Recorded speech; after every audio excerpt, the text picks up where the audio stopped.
Hello बच्चों। जो बच्चे जे 2025 की प्रिपरेशन कर रहे हैं उनके लिए एक छोटा सा वीडियो है। इसमें डिस्कस करना चाह रहा हूं कि उन्हें अपने 10 महीने को किस तरह से प्लान करना चाहिए, क्या रोड मैप होना चाहिए, क्या उनकी प्रायोरिटीज होनी चाहिए, किस तरह से अपनी प्रिपरेशन को अच्छे लेवल पर ले जाकर वो अच्छे से अच्छी रैंक ला सकते हैं और कौन सी ऐसी कॉमन मिस्टेक्स हैं जो उनको अवॉइड करनी चाहिए।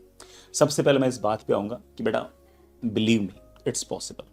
अभी भी जेई मेन का जो एग्जाम है, पहला अटेम्प्ट जो है वो लगभग 160 दिन दूर है। मतलब लगभग 1600 घंटे पढ़ाई दूर है।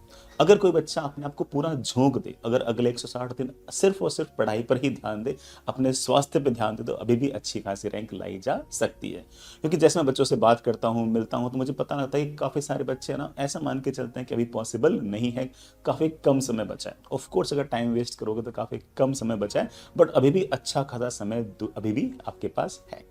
लगभग 20 जैन के आसपास पहला अटेम्प्ट होगा, और जो आज से नियरली 160 दिन के आसपास दूर है।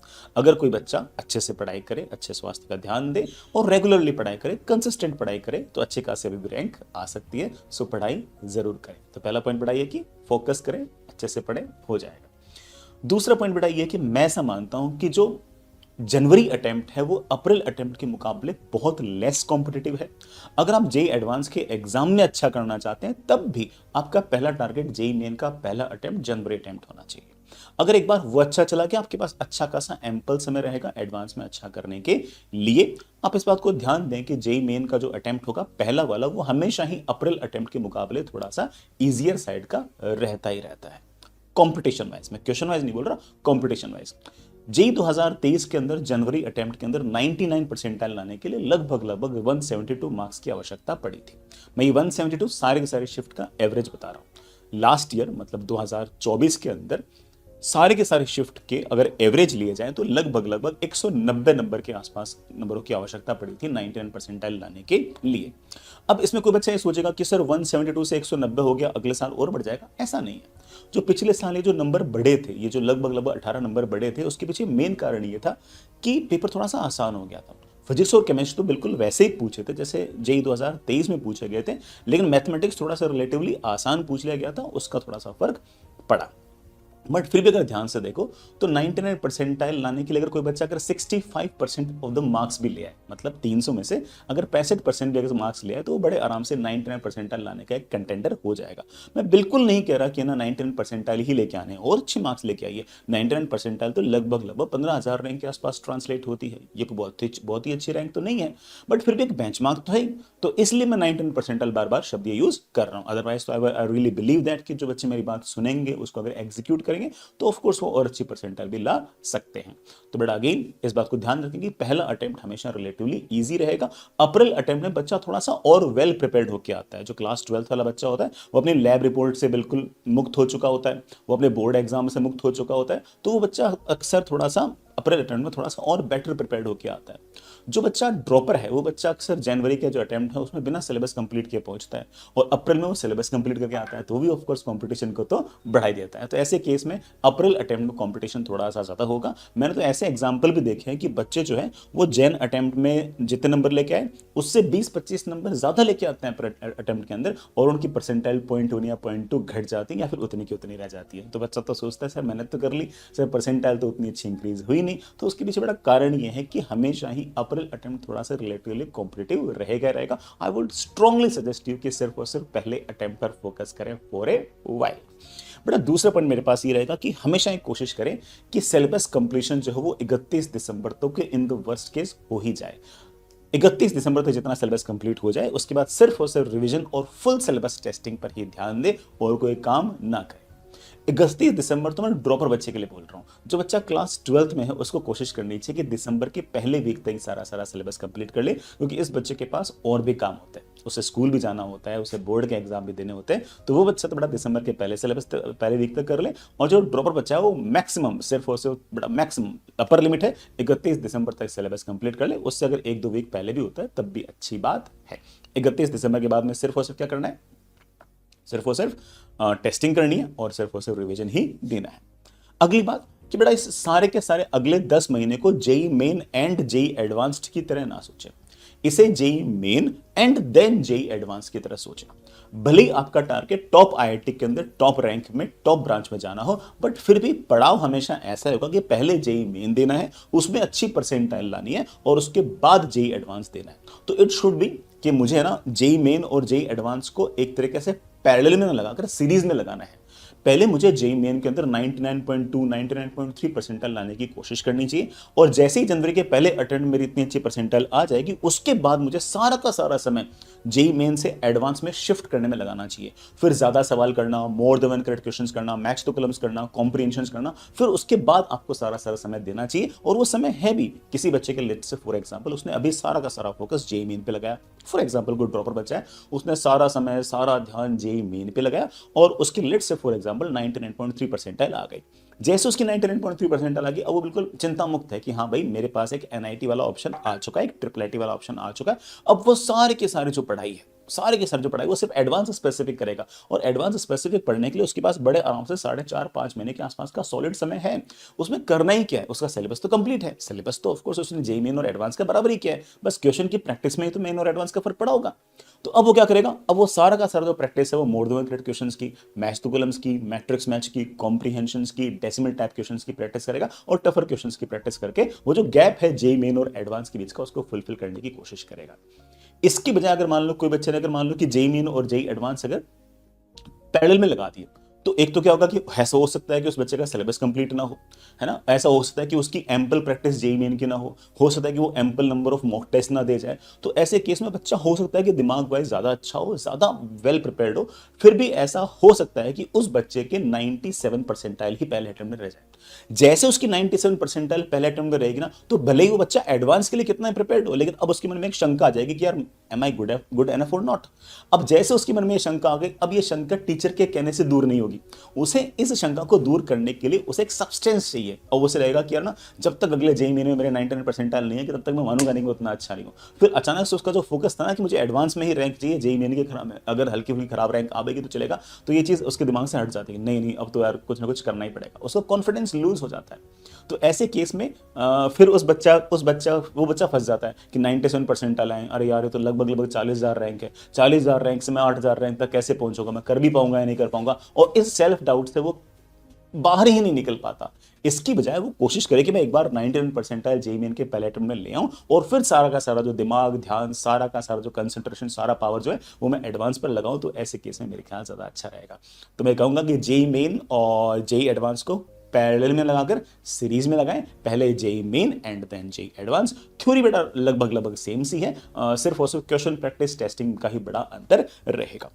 बट दूसरी बात यह है, थोड़ी सी इंपॉर्टेंट बात है और थोड़ी सी कंट्रोवर्शियल है, बट मुझे पढ़ाते हुए लगभग 15-16 साल हो गए, मैं बिल्कुल स्ट्रांगली बिलीव करता हूं कि मैं सही कह रहा हूं। मेरी बात मानोगे तो बिल्कुल एकदम खुश रहोगे, मस्त रहोगे, बेटर रैंक आएगी। और बात यह कि don't be a perfectionist, perfection के पीछे ना भागे और पूरा सिलेबस कंप्लीट करें। दोनों पॉइंट एक साथ भी है, एक साथ है, don't be a perfectionist and try to complete as much as possible as syllabus before first attempt, that's it.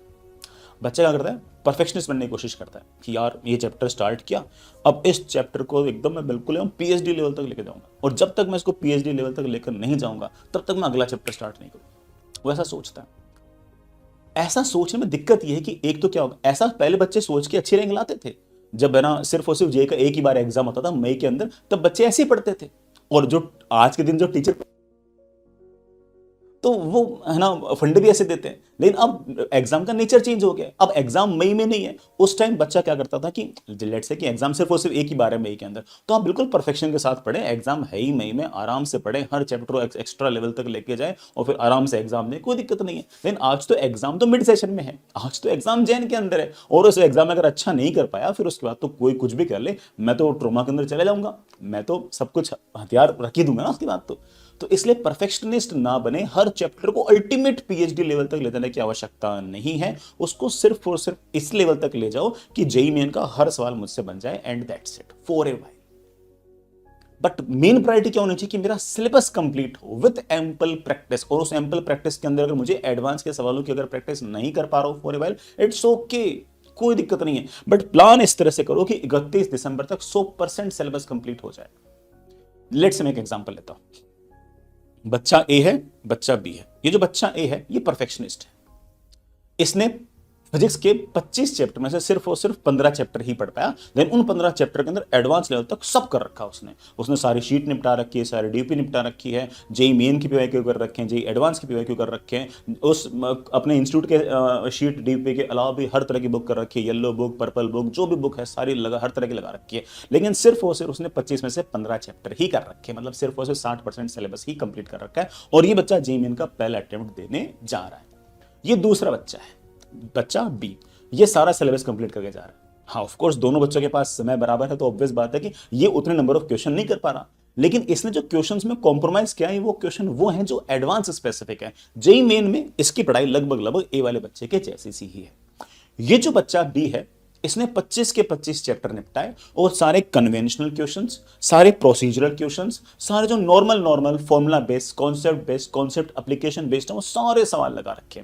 हाँ उसके पास समय अगर है तो वो हल्का फुल्का एडवांस भी पढ़ता जा रहा है, लेकिन उसकी प्रायोरिटी जो है वो एडवांस का सवाल करने की नहीं, उसकी प्रायोरिटी 31 दिसंबर से पहले सिलेबस कंप्लीशन की है कि मैं 100% सिलेबस कंप्लीट करके ही जाऊंगा। इसकी प्रायोरिटी ये है। और ये जेई मेन के सारे टेस्ट देता है, जेई मेन के टेस्ट को एनालाइज करता है, सारा काम बिल्कुल बढ़िया तरीके से कर रहा है।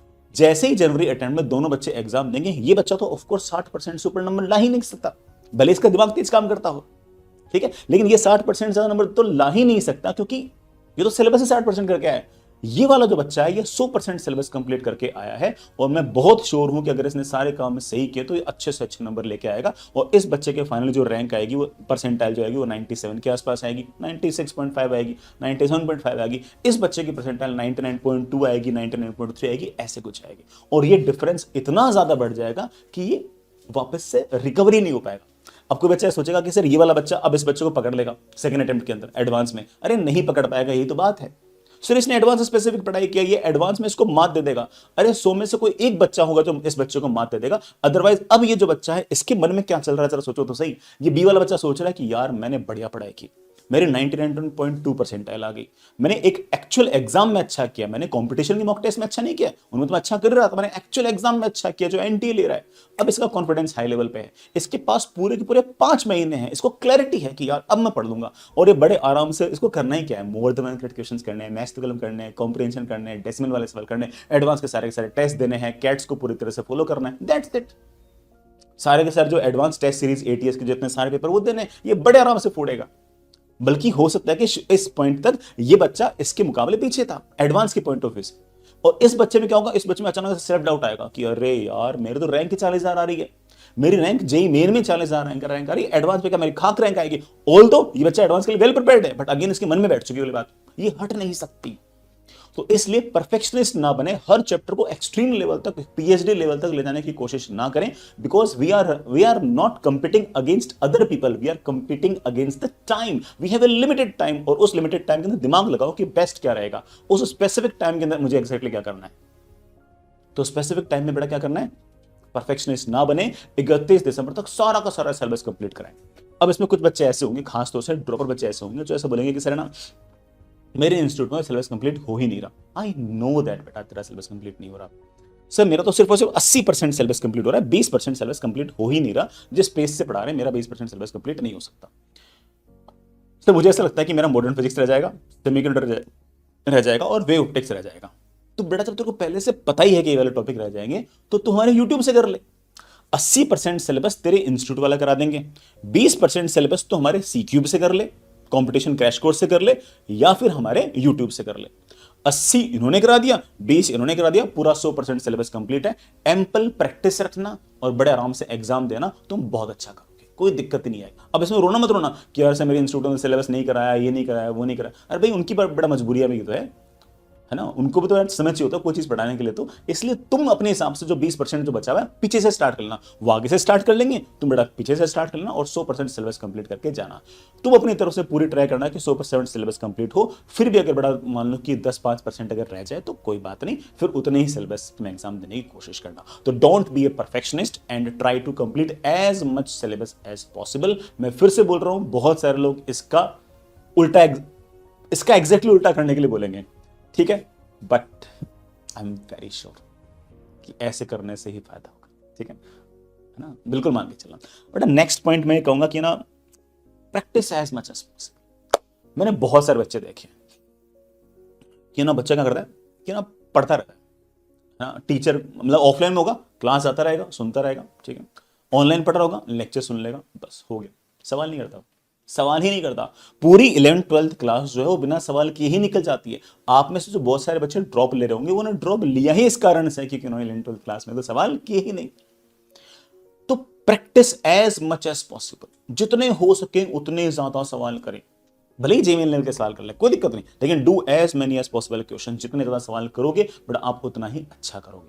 अब इसमें बच्चों ने एक लूप होल और निकाल ले मेरी बात का। वो क्या करते हैं कि कोई ना कोई यूट्यूब के ऊपर है ना एक वीडियो पकड़ लेंगे। उस वीडियो में लेट से कोई टीचर 100 सवाल करा रहा है, तो उस टीचर के 100 सवाल करते हुए देख लेगा, खुद नहीं करेगा, वो टीचर के 100 सवाल करते हुए देख लेगा और फिर क्या कहेगा कि इससे मैंने 100 सवाल कर लिए। अरे इसको सवाल करना थोड़ी बोलते हैं। ये तो बिल्कुल वैसा हो गया कि आपने कोई बंदा स्विमिंग कर रहा है और वो स्विमिंग करना सिखा रहा है, उसका वीडियो बना रखा है, आपने उसका स्विमिंग करते हुए वीडियो देख लिया और फिर आपने सोचा कि अच्छा मेरे को स्विमिंग करनी आ गई। अरे ऐसा थोड़ी होता है यार, उस बंदे को सवाल करते हुए देखना नहीं है, खुद सवाल करने हैं। और अगर मान लीजिए कि आप कोई सवाल करते हुए अगर फंस जाओ तो आप सोल्यूशन देख लो।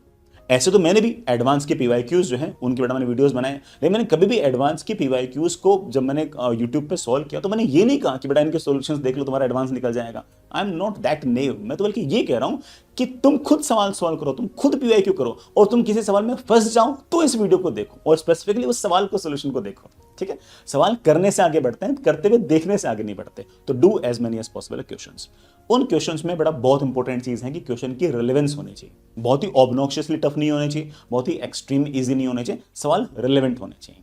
जो कंपटीशन का मटेरियल जो बच्चे फॉलो कर रहे हैं उनको मैं कहूंगा कि अगर जेई मेन स्पेसिफिक अगर चलें तो आप एक्सरसाइज 1 कीजिए, डीपीपी के अंदर जेई मेन वाली डीपीपी कीजिए, जो आपको पीवाईक्यू की बुकलेट भेजिए जिसके अंदर जेई मेन के स्पेसिफिक क्वेश्चंस भेज रखे हैं, वो सिर्फ और सिर्फ जेई मेन की बुकलेट करें। जो बच्चे बाहर के हैं वो बच्चे भी कंपटीशन की जो डीएलपी है वो ले सकते हैं, उसमें अगेन एक्सरसाइज को, जेईमेन की बुकलेट को और बड़ा डीपीपी को फॉलो कर सकते हो। इसके अलावा प्रीवियस ईयर क्वेश्चन अगर सारे करने तो मैं एक बात कहूंगा कि हमारी कंपटीशन की भी पीवाईक्यू की बुक आती है। कंपटीशन की पीवाईक्यू 2 तरह की आती है बेटा, एक तो ऐसे आती है जिसमें सिर्फ और सिर्फ एक चैप्टर के सिर्फ और सिर्फ 35 सवाल हैं, और एक पीवाईक्यू की बुक वो आती है जिसमें 2019 से लेकर 23 तक के सारे सवाल हैं। अगर कम सवाल करने हो और कम सवालों से ही ज्यादा सीखना हो तो बेटा वो जो जेईई मेन की जो बुक है ना, कौन सी वाली, जिसके अंदर सेलेक्टेड क्वेश्चंस हैं वो करें।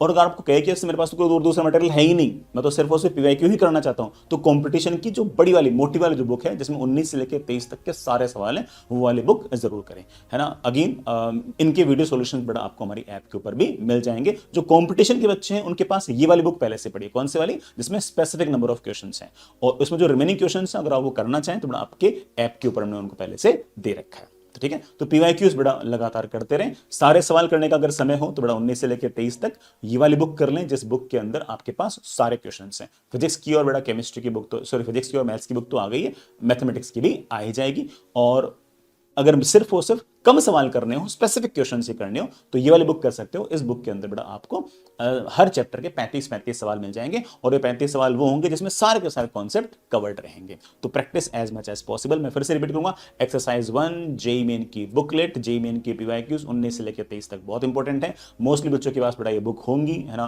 कॉम्पिटिशन वाले बच्चों के पास तो स्पेसिफिक जो सेलेक्टेड क्वेश्चन वाली बुक है वो पहले से ही है, और बाकी सवाल उनके पास ऐप के ऊपर है। बाकी बच्चे अमेजन से इन सब बुक्स को बाय कर सकते हो, डीएलपी से इनको बाय कर सकते हो।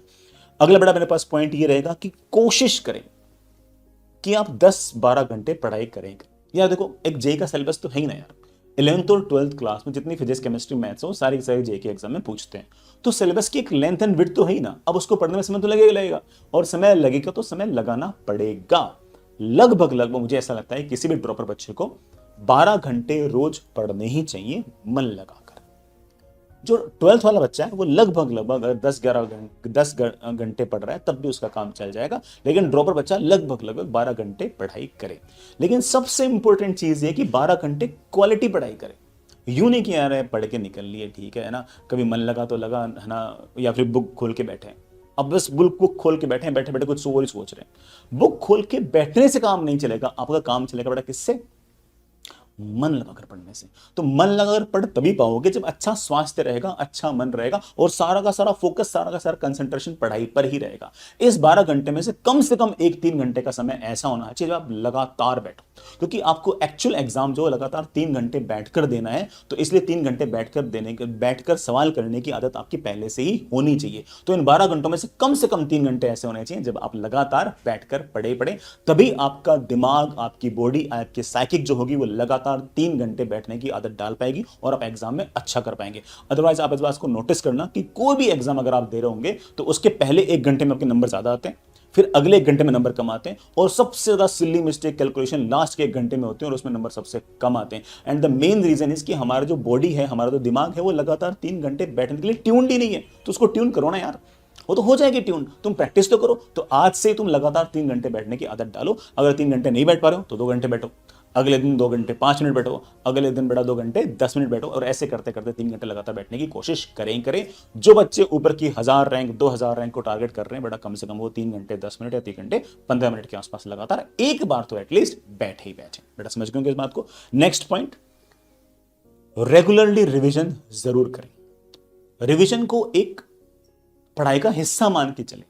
जब भी आपकी रेगुलर मॉक टेस्ट होते हैं उससे पहले रिवाइज जरूर करें। अगेन कई बच्चे क्या करते हैं कि रिवीजन के अंदर परफेक्शन लाने की कोशिश करते हैं। अगेन कि मैं तो परफेक्शनिस्ट हूं, मैं तो हर चीज को एकदम अल्टीमेट लेवल तक करूंगा। तो वो क्या करता है कि हर सवाल को वापस से करता है, हर एक एक लाइन को, हर एक कोमा को, हर एक फुल स्टॉप को वापस से पढ़ता है, और जैसे पढ़ने की कोशिश करता है उसका अचानक से टाइम खत्म हो जाता है। फिर कहता है कि सर 10 चैप्टर थे और सर मैं परफेक्शनिस्ट बनने के चक्कर में हर चीज बढ़िया से पढ़ रहा था, सिर्फ 2 चैप्टर रिवाइज करके आया। अरे ऐसा नहीं करना, सिर्फ और सिर्फ पन्ने पलटो, मेन कॉन्सेप्ट देखो और आगे बढ़ो। और उसमें एक अच्छी बात और बताता हूं कि आप तो सिर्फ और सिर्फ जब भी रिवीजन करो तो आप उस चैप्टर के सिर्फ और सिर्फ फॉर्मूला, कॉन्सेप्ट, थ्योरम ये लिखो और कुछ मत लिखो। जैसे फॉर एग्जांपल लेट्स से कि आपको आरबीडी पढ़नी है, तो आप एक पेज पे अलग से पहले तो अपने क्लास नोट्स खोल लो और पेज पे सबसे पहले लिखो मोमेंट ऑफ इनर्शिया, और देखो कि मोमेंट ऑफ इनर्शिया डिस्क बनाई, डिस्क में इस एक्सिस के अबाउट mr²/2, इस एक्सिस के अबाउट mr²/2, इस एक्सिस के अबाउट इस एक्सिस के अबाउट mr²/4, इस एक्सिस के अबाउट mr²/4, इस एक्सिस के अबाउट mr²/2। फिर आगे स्फीयर बनाया, स्फीयर में बेटा होलो स्फीयर बनाया, तो यहाँ के अबाउट 2/3 mr², यहाँ के अबाउट 2/3 mr² प्लस mr²। फिर सॉलिड स्फीयर बनाया, यहाँ से 2/5 mr², यहाँ से 2/5 mr² प्लस mr²। ऐसे करते करते करते डायग्राम बनाते जाओ और सारे मोमेंट ऑफ इनर्शिया लिखते जाओ। और ऐसे करते करते जो भी आपको कोई फॉर्मूला अच्छा दिखे चैप्टर में, जो भी अच्छा कॉन्सेप्ट दिखे, जो अच्छी थ्योरम दिखे, उनको धीरे धीरे लिखते जाओ। कोई डेरिवेशन मत लिखो, कोई सवाल मत लिखो, कुछ मत लिखो, सिर्फ और सिर्फ फॉर्मूला लिखो, कॉन्सेप्ट लिखो, थ्योरम लिखो, और ऐसे करते करते लगातार आगे बढ़ते रहो और बाकी सारी चीजें छोड़ दो, कोई दिक्कत नहीं है। क्या आना चाहिए? फॉर्मूला आना चाहिए, कॉन्सेप्ट आना चाहिए, थ्योरम आना चाहिए, दैट्स इट। इससे हमारा काम बड़े आराम से बन जाएगा, कोई दिक्कत नहीं आएगी। लिखें बार बार, इसीलिए कहता हूं कि शॉर्ट नोट्स बार बार बनाया करो, एक बार नहीं बार बार बनाओ। जब भी मौका मिले कि आज तो इलेक्ट्रोस्टैटिक्स रिवाइज करनी है, तो इलेक्ट्रोस्टैटिक्स रिवाइज करनी है तो सारे इलेक्ट्रिक फील्ड, सारे इलेक्ट्रिक पोटेंशियल, सारे फॉर्मूले एक बार लिख लेना यार, क्या दिक्कत है। एक बार रिंग बना दी, रिंग पर एक्सेस पर इलेक्ट्रिक फील्ड कितनी होगी सटाक से लिख दे, वहीं पर पोटेंशियल लिख दे, इलेक्ट्रिक फील्ड होगी इतनी, पोटेंशियल होगी इतनी, इसका ग्राफ ये, इसका ग्राफ ये। अगले में डिस्क बना दी, एक्सिस पर इलेक्ट्रिक फील्ड होगी इतनी, पोटेंशियल होगा इतना, ग्राफ बना दिया सट से। सॉलिड स्फीयर ले लिया, इलेक्ट्रिक फील्ड होगी इतनी, पोटेंशियल होगी इतनी, ग्राफ होगा ऐसा। बट सट सट एक एक करके फटाफट काम बन गया। जितनी बार लिखोगे दिमाग के अंदर उतना ही बेटर तरीके से चीजें फिट होती जाएंगी। बहुत सारे सवाल सिर्फ और सिर्फ conceptual, formula based, theorem based होते हैं, उनमें कुछ भी खास करने की आवश्यकता नहीं होती। सिर्फ और सिर्फ फॉर्मूले याद होने चाहिए और सवाल करने की आदत होनी चाहिए। तो जब जब मौका मिले रिविजन जरूर करें। रिविजन के अंदर परफेक्शन ना करें कि मैं हर सवाल वापस से देखूंगा, हर कोमा फुल स्टॉप देखूंगा। अरे नहीं भाई, ऊपर ऊपर से पढ़ो, जो मेन बातें उनको पढ़ो, शॉर्ट नोट्स बनाओ, शॉर्ट नोट्स को लगातार रिवाइज करते रहो। शॉर्ट नोट्स में क्या 3 चीजें लिखनी है? कॉन्सेप्ट लिखना है, फॉर्मूला लिखना है, थ्योरम लिखनी है और आगे बढ़ना है। ठीक है, नेक्स्ट इज कि यार देखो, मैं इस बात को बार बार बोलता हूं कि अगर अपनी रैंक को ड्रास्टिकली खराब करनी है तो सारे काम सही करने के बाद भी रैंक को बड़े शानदार तरीके से अगर खराब करना, तो सबसे आसान तरीका ये कि टेस्ट मत दो। जैसे टेस्ट नहीं दोगे, अब आपने सब कुछ सही किया हो, you are doomed to fail, तुम्हें निपटना ही है, तो तुम्हारा कुछ नहीं हो सकता। तो जो तुम में से बच्चे ऐसे हैं जिनको लगता है कि सर सब कुछ अच्छा कर रहा हूं, सब बढ़िया कर रहा हूं, लेकिन मैं टेस्ट नहीं दे रहा, मैं उसको आज ही बता देता हूं कि बेटा तू चाहे जिस दिन जेईई मेन का एग्जाम देने कैसे चला जा, तेरी रैंक वो आ ही नहीं सकती जो रैंक तू ला सकता था। जिस रैंक के तू काबिल था वो तेरी रैंक आ ही नहीं सकती। वो सिर्फ तभी आएगी जब तू टेस्ट देगा। मैं तो जानता हूं कि 100 बच्चों में से सिर्फ और सिर्फ कोई 20 बच्चे टेस्ट देते हैं रेगुलरली और ढंग से, मन से। सारी की सारी जो कंपटीशन है, सारा का सारा जो मतलब सारे सारे जो मतलब लड़ाई है वो सिर्फ और सिर्फ इन 20 बच्चों के बीच में ही है। जो 80 बच्चे हैं तो बाहर हो चुके हैं, उनको कोई भी कंपटीशन के अंदर ला ही नहीं सकता। अब सारी लड़ाई उन लोगों के बीच में है जो लगातार रेगुलरली अपने इंस्टीट्यूट के टेस्ट देते हैं। जो इंस्टीट्यूट के टेस्ट नहीं देते उन बच्चों को कहूंगा कि बेटा टेस्ट दिया करो, और जिन बच्चों के इंस्टीट्यूट में अगर टेस्ट नहीं होते वो बेटा कंपटीशन की टेस्ट सीरीज से टेस्ट जरूर दें। हम जेईई मेन के पहले अटेम्प्ट से पहले लगातार पीरियडिक टेस्ट तो पूछते ही पूछते हैं, और लास्ट का जो 1-1.5 महीना होगा उसमें लगभग 15 के आसपास फुल सिलेबस टेस्ट भी पूछेंगे। और सारे के सारे जो टेस्ट होंगे वो बिल्कुल जेईई मेन के हिसाब से होंगे, लेटेस्ट सिलेबस के हिसाब से होंगे, हर बात को ध्यान रख के टेस्ट होंगे। आप उन टेस्ट को दोगे बड़े आराम से आपके अच्छे से अच्छी रैंक आएगी। मगर ध्यान रखना कि टेस्ट में इंपॉर्टेंट चीज क्या है। टेस्ट में 3 स्टेप इंपॉर्टेंट है। पहला कि जब भी टेस्ट दें उससे पहले रिवाइज करें। टेस्ट जब भी दें मन से दें, यूं नहीं कि सिर्फ वो 3 घंटे बैठे, फुल इंटेंसिटी फुल फोकस के साथ लगातार 3 घंटे टेस्ट दें। और तीसरा और सबसे इंपॉर्टेंट बात और वही है कि जब भी टेस्ट खत्म हो जाए तो टेस्ट को एनालाइज जरूर करें, अपनी गलतियों पर कमियों पर काम करें। जैसे फॉर एग्जाम्पल लेट्स से किसी बच्चे ने जेईई मेन का कोई पेपर दिया कंपटीशन का, उसने 90 सवाल किए, उसमें 90 से लेट्स से फॉर एग्जाम्पल उसके 60 सवाल सही हो गए, 30 सवाल या तो उसने छोड़ दिए या उसने गलत कर दिए। अगर उस बच्चे को सीरियसली किसी अच्छी एनआईटी, ट्रिपल आईटी या आईआईटी जाना है तो उसको इस बात को मानना पड़ेगा कि जो 30 सवाल वो छोड़ के आया है या गलत करके आया है वो 30 सवाल ही उसके, वो 30 क्वेश्चन ही उसके असली हितैषी हैं, उसके दोस्त हैं। वो उसको कुछ बताना चाहते हैं कि बेटा तेरे में कमी है, तेरे में दिक्कत है। अगर तू इन 30 सवालों के साथ अगर टाइम स्पेंड करेगा तो you will be a better person, you will be better student, you will have better marks, you will have better aptitude, you will better analytical skills, you have better exam skills. इन 30 सवालों के साथ time spend करें and you will feel that कि अगले 4-5 महीने में you will be a different person. इन 30 सवालों में तेरे को पता लगेगा कि अच्छा मैं तो लैंग्वेज ढंग से नहीं पढ़ता हूं, अच्छा मैं तो इतना सिली मिस्टेक करता हूं कि which of the following is incorrect को which of the following is correct पढ़ लेता हूं। मैं तो इतना बेवकूफ हूं कि नॉन कंजर्वेटिव फोर्सेस के वर्डन के बावजूद टोटल मैकेनिकल एनर्जी कंजर्व कर लेता हूं। मैं तो इंपल्सिव फोर्स होने के बावजूद मोमेंटम कंजर्व कर लेता हूं। मतलब बीटा माइनस डीके के अंदर बीटा प्लस डीके का फॉर्मूला लगा के आता हूं। मैं तो इतना बेवकूफ हूं कि मैं 2 + 2 को 5 लिख देता हूं। मैं तो इतना बेवकूफ हूं कि मैं वेक्टर को स्केलर की तरह ऐड कर लेता हूं। ये सब बातें कब पता लगेंगी? ये सब बातें तब पता लगेंगी जब उन 30 सवालों के साथ तुम टाइम स्पेंड करोगे, क्योंकि उन 30 सवालों के अंदर मान के चलो कि 20 सवाल या 25 सवाल तो ऐसे होंगे जो अवॉइडेबल थे, मतलब उनमें गलती अवॉइडेबल थी, सिली मिस्टेक होगी, कैलकुलेशन मिस्टेक होगी, लैंग्वेज पढ़ने में दिक्कत होगी। सिर्फ और सिर्फ कोई 5 या 10 सवाल ऐसे होंगे जो तुम्हें ऐसा लगेगा कि हाँ ये सवाल तो आता नहीं था, तो उनका जब सोल्यूशन देखोगे तो आ जाएगा। ऐसे तो हमारे तर्कश में तीर बढ़ते हैं। मतलब हमारे पास तर्कश में मान लो कोई चीज़ थी, हमें नहीं आती थी, हमारे सर ने पूछी हमसे और हम नहीं कर पाए, और फिर जैसे हमने उसका सॉल्यूशन देखा, टेक्स्ट सॉल्यूशन देखा, हम समझ गए कि हाँ यार ये वाला सवाल ऐसे करना होता है, तो जैसे ये वाला सवाल अगली बार आएगा हम कर देंगे। ऐसे ही सीखते हैं पूरी दुनिया के लोग। तो अगर मान लो कोई कॉन्सेप्चुअली अगर कोई चीज़ हमें नहीं आती है, कोई कॉन्सेप्चुअल चीज़ नहीं आती और टेस्ट में वो पूछी गई, तो उसका जैसे हमने सॉल्यूशन देख लिया, अब अगर मैं वो चीज़ आ गई है तो इट मीन्स दैट कि हम बिल्कुल सही रास्ते पे हैं। बिल्कुल सही बात। क्योंकि मान लो जैसे फॉर एग्जाम्पल कि किसी चैप्टर में एक्स नंबर ऑफ बातें, तो हो सकता है कि टीचर पढ़ाते पढ़ाते एक्स नंबर ऑफ बातें ना सिखा पाए, हो सकता है कि सिर्फ और सिर्फ 0.8x ही पढ़ा पाए, सिखा पाए।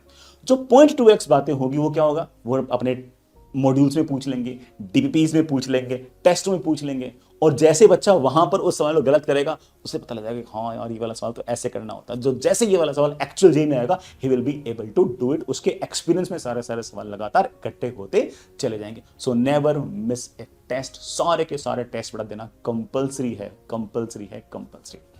मैं इसमें एक बात और बोलूंगा कि कंपटीशन के जितने भी टेस्ट अब से लेकर नवंबर 15 के आसपास जो होंगे वो सारे के सारे पार्ट टेस्ट होंगे, उनको आप लगातार देते रहें। उनमें छोटा छोटा थोड़ा थोड़ा सिलेबस लगातार आता रहेगा, जिससे आप उसमें कुछ पुराने टॉपिक भी आएंगे, कुछ बड़ा लेटेस्ट टॉपिक्स भी आएंगे, और लास्ट के 1.5 महीने में फुल सिलेबस टेस्ट, लास्ट के 2.5 महीने में फुल सिलेबस टेस्ट खूब सारे होंगे। उन फुल सिलेबस टेस्ट को भी अगर आप लगातार दोगे तो एग्जाम किस तरह से फेस करना है, सवाल किस तरह से पूछे जाते हैं, किस तरह से प्लान करता हूं, सब काम बढ़िया तरीके से बन जाएगा। तो टेस्ट जरूर दें, जरूर दें, जरूर दें। अगला पॉइंट थोड़ा सा ऐसा पॉइंट है जो बच्चे बुरा मानेंगे, but I have to say it very loudly. Stay away from smartphone and social media if you want to do really well. आप में से बहुत सारे बच्चे जो वो स्मार्टफोन पर और सोशल मीडिया पर बहुत ज्यादा समय बिता रहे हैं, इसलिए मैं तो बल्कि ये कहूंगा कि स्मार्टफोन को फेंके, यूज ही ना करें। क्योंकि आप अभी उस एज में, जिस एज में आप इतने स्मार्ट नहीं है या फिर इतने समझदार नहीं है कि आप है ना अपने मन पर काबू कर लें और आप कह दें कि हाँ सर मैं तो स्मार्टफोन का अच्छा यूज ही करूंगा, या फिर मैं तो स्मार्टफोन सिर्फ आधे घंटे ही चलाऊंगा। तुम हमेशा सोचते हो कि मैं दिन में सिर्फ आधे घंटे चलाऊंगा, फिर चलाते हो उसको तुम 2 घंटे हो, 2.5 घंटे हो। उससे दिमाग भी खराब होता है और साथ ही साथ टाइम वेस्ट भी होता है। तो बल्कि मैं तो ये कहूंगा कि स्मार्टफोन का जो यूज है उसे कम नहीं करना, खत्म ही करना। जब भी आपको पढ़ाई करनी हो लैपटॉप पे करें, जब भी आपको पढ़ाई करनी हो डेस्कटॉप पे करें। जो बच्चे ऑफलाइन पढ़ रहे हैं वो ऑफलाइन पढ़ें, स्मार्टफोन कम से कम यूज करें। बहुत कम बच्चे ऐसे होंगे जो सिर्फ और सिर्फ बड़ा फोन को पढ़ाई के लिए यूज कर रहे हैं। जो पढ़ाई के लिए यूज कर रहे हैं वो यूज करते रहें, लेकिन जो बच्चे बड़ा स्मार्टफोन को इन बात सोशल मीडिया पर या फ्रेंड से इंटरेक्शन के लिए या फिर बड़ा ये जो टेलीग्राम पर समय बिता रहे हो उसके लिए यूज कर रहे हैं, उनको 1 साल अगले 10 महीने के लिए छोड़ना ही पड़ेगा। स्मार्टफोन और सोशल मीडिया से जितनी दूरी बनाओगे उतनी ही बड़ा आपकी डिस्टेंस अच्छे रैंक के साथ लगातार घटती जाएगी। सोशल मीडिया से दूर रहें, स्मार्टफोन से दूर रहें, आईआईटी उतनी ही नजदीक है। ठीक है, बड़ा अगला पॉइंट मेरे पास है कि ना कुछ स्ट्रेस बस्टर्स जरूर रखें। एग्जाम में खासतौर से जेई जैसे कॉम्पिटिटिव एग्जाम की प्रिपरेशन में सारे के सारे अगले 10 महीने एक जैसे नहीं रहेंगे। उतार चढ़ाव ऊपर नीचे लगातार चलता ही रहेगा। ऐसे केस में कुछ स्ट्रेस बस्टर जरूर रखें। कोई स्पोर्ट्स अच्छा लगता हो, यू कैन प्ले इट। कोई बच्चा अगर योगा और मेडिटेशन करता है, इट इज एक्सट्रीमली गुड। खासतौर से कंसंट्रेशन बेटर करने के लिए, फोकस बेटर करने के लिए मेडिटेशन वर्क्स रियली वेल। आपको दोस्तों के साथ बात करना, फैमिली के साथ बात करना अगर अच्छा लगता है तो ऑफकोर्स उनके साथ आप बात कर सकते हैं, लेकिन अगेन फोन पर नहीं, व्हाट्सएप पे नहीं, टेलीग्राम पे नहीं, फिजिकली, है ना। ठीक है, ऐसे लगातार बात करें। तो कुछ ना कुछ स्ट्रेस बस्टर्स अपने पास जरूर रखें। अगली बात बेटा, नेवर कंपेयर। एक्चुअली क्या ना, बच्चा सोचता है कि my race is against the 15 lakh other students. It's not like that. आपकी सारी की सारी लड़ाई बाकी 15 लाख बच्चों के साथ नहीं है।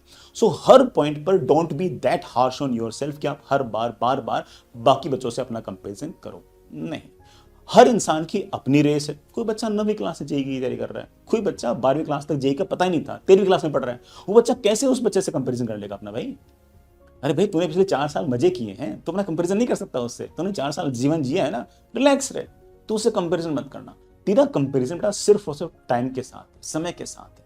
तुम्हें तो सिर्फ ये कोशिश करनी है कि अगर ये तेरी परफॉर्मेंस है और अगर ये तेरा टाइम है तो तेरा जो ग्राफ है वो इंक्रीजिंग होना चाहिए, बस। बाकी बच्चों से कंपैरिजन नहीं है। मेरा कंपैरिजन सिर्फ और सिर्फ समय के साथ है। I have to just do better than yesterday and I have to do even better tomorrow and that's it. इसके अलावा कोई कंपैरिजन बिल्कुल भी नहीं करना है।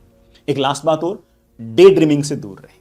कई बच्चे ना, है ना, पढ़ते तो 12 घंटे, उसमें से 2 घंटे डे ड्रीमिंग करते हैं कि यार मैं आईआईटी जाऊंगा तो ऐसा करूंगा, ये करूंगा, वो करूंगा, है ना। उसका उल्टा भी सोचते हैं कई बार कि मतलब ऐसे डिप्रेशन आता है कि अरे मेरा आईआईटी में नहीं हुआ तो क्या होगा, क्या नहीं होगा, वगैरह वगैरह। तो आई वुड से दैट कि डे ड्रीमिंग ना करें। डे ड्रीमिंग से थोड़े से दूर रहें। हालांकि हल्की फुल्की डे ड्रीमिंग चलती है, मैं भी कहता हूँ कि यार काश जेई में जो ऊपर के जो 2000 बच्चे हैं उसमें 1000 बच्चे तो मेरे ही हों, मैं भी करता हूँ। ठीक है, लेकिन फिर भी एक लिमिट तक चलता है ना। हमें इसकी लिमिट को क्रॉस नहीं करना चाहिए। और हमें डे ड्रीमिंग से दूर रहने का सबसे अच्छा जुगाड़ ये है कि आप पहले से ही डे को प्लान करके चलें। आप ये प्लान करके चलें कि मुझे इस दिन में ये वाले सारे काम निपटाने ही हैं, तो you will be always on the toes कि यार मुझे ये वाला काम निपटाना है, मेरे पास I have to be sharp, I have to be vigilant. मैं ना टाइम वेस्ट नहीं कर सकता, मैं कुछ और नहीं सोच सकता। I have to keep myself busy. जब भी तुम्हें लगता है कि अगले 3 घंटे मुझे ना क्वेश्चन प्रैक्टिस करनी, तो ऐसे नहीं कि आलती पालती मार क्वेश्चन प्रैक्टिस कर रहे हैं। जैसे आलती पालती मार के क्वेश्चन प्रैक्टिस करने की कोशिश करोगे, वैसे क्या होगा कि उस 3 घंटे में बड़ी मुश्किल से कोई 20 सवाल बनेंगे। अरे नहीं, पहले से सोच के चलो कि यार अगले इस 3 घंटे के अंदर मुझे 80 सवाल निपटाने हैं, 70 सवाल निपटाने हैं।